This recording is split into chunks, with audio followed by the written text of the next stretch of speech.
Assalamualaikum warahmatullahi wabarakatuh. Nama saya Anissa Cindy Latifah dari Fakultas Psikologi Universitas Airlangga.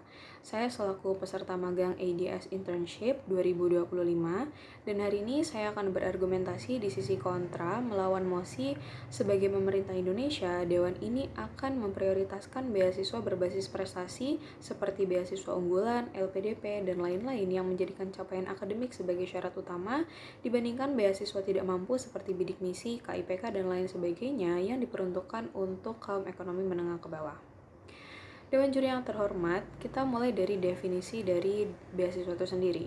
Secara harfiah, beasiswa berarti bantuan biaya pendidikan yang diberikan kepada mahasiswa ataupun siswa untuk menunjang studinya. Nah, dari definisi ini kita sudah bisa mengetahui sebenarnya bahwa beasiswa itu pada dasarnya memang diperuntukkan kepada mereka yang membutuhkan bantuan. Beasiswa adalah alat bantu. Suatu adegium hukum yang berbunyi, Audi et alteram partem, dengarkan semua pihak. Adegium ini menunjukkan kepada kita bahwa kita memang harus mendengarkan dan memberikan kesempatan kepada semua pihak, terutama mereka dengan ekonomi terbatas untuk mengakses pendidikan tinggi.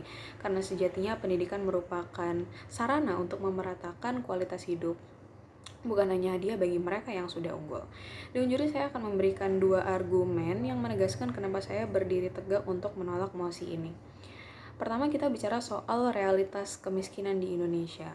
Jadi data dari Badan Pusat Statistik menunjukkan bahwa per Agustus 2025 tercatat masyarakat miskin di Indonesia itu sebanyak 23,85 juta penduduk dari total populasi 286,8 juta.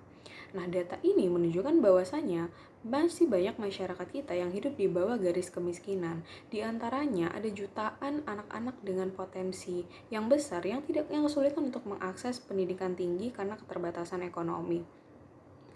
Nah, maka dari itu beasiswa afirmasi atau beasiswa tidak mampu seperti beasiswa KIPK dan bidik misi itu menjadi instrumen yang penting untuk mewujudkan pemerataan kesempatan pendidikan. Karena banyak calon mahasiswa baru yang sebenarnya mereka berpotensi, mereka berprestasi, tetapi mereka kesulitan untuk mengakses pendidikan yang lebih tinggi karena keluarga mereka berpenghasilan rendah. Sehingga beasiswa ini sangat krusial agar mereka dapat tetap bisa melanjutkan studi tanpa memikirkan masalah biaya.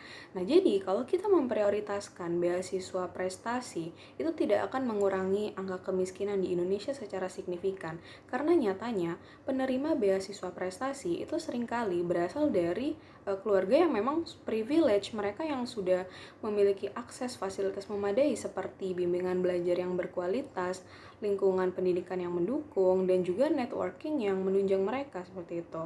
Sementara anak-anak yang kurang mampu dengan potensi besar itu tetap sulit untuk masuk kategori tersebut. Jadi kita itu justru hanya akan memperkuat kesenjangan pendidikan yang ada. Oleh sebab itu, cakupan beasiswa afirmasi itu seharusnya diperluas untuk membuka akses bagi mereka yang benar-benar membutuhkan dengan tetap mempertimbangkan pengawasan yang ketat dan juga monitoring penggunaan dana untuk memastikan bahwa beasiswa ini memang tepat sasarannya seperti itu. Yang kedua adalah kita bicara terkait proses seleksi dan juga output dari beasiswa afirmasi yang lebih unggul ketimbang beasiswa prestasi ya. Jadi pada umumnya beasiswa prestasi itu menilai berdasarkan capaian akademik seperti indeks prestasi kumulatif, kemudian skor tes kemampuan berbahasa tertentu, dan juga prestasi akademik lainnya. Nah, masalahnya sistem seperti ini itu hanya akan menguntungkan bagi mereka yang sudah punya akses menuju sumber daya tersebut. Sementara anak-anak yang kurang mampu, walaupun mereka cerdas, mereka akan sering terhambat oleh keterbatasan fasilitas dan keterbatasan kesempatan. Nah, sebaliknya, kalau mekanisme beasiswa afirmasi itu seleksinya menggabungkan antara penilaian prestasi dengan juga kebutuhan ekonomi dan latar belakang sosial calon penerimanya. Nah, sistem seperti inilah yang akan memastikan bahwa bantuan beasiswa itu sampai pada pihak yang benar-benar membutuhkan dan memiliki potensi seperti itu.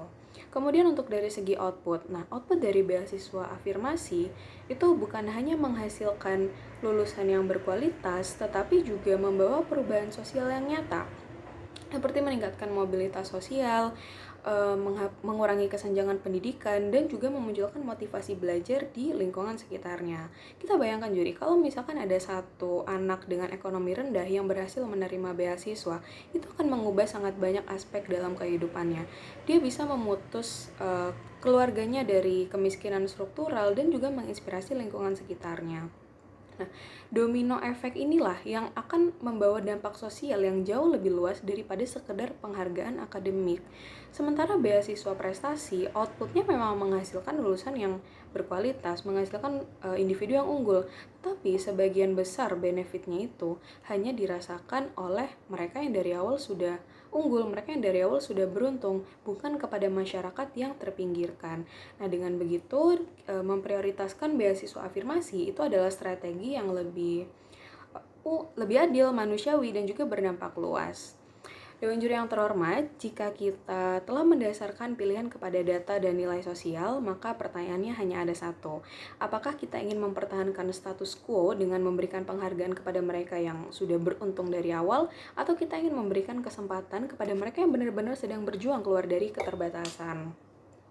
Kita harus ingat bahwasanya beasiswa adalah jembatan bantuan bagi mereka yang memiliki potensi tetapi terbatas fasilitasnya. Beasiswa prestasi adalah penghargaan bagi mereka yang sudah diuntungkan, tetapi beasiswa afirmasi itu lebih dari sekedar membuka kesempatan bagi mereka yang terpinggirkan. Jadi memilih beasiswa afirmasi berarti kita memilih keadilan, kita memilih kemanusiaan, dan investasi strategis untuk membangun sumber daya manusia yang lebih inklusif dan berkualitas. Jadi mari kita pilih yang memberikan kesempatan seluas-luasnya, bukan hanya kepada mereka yang terang di atas kertas, tetapi juga mereka yang berhak bersinar di dunia nyata.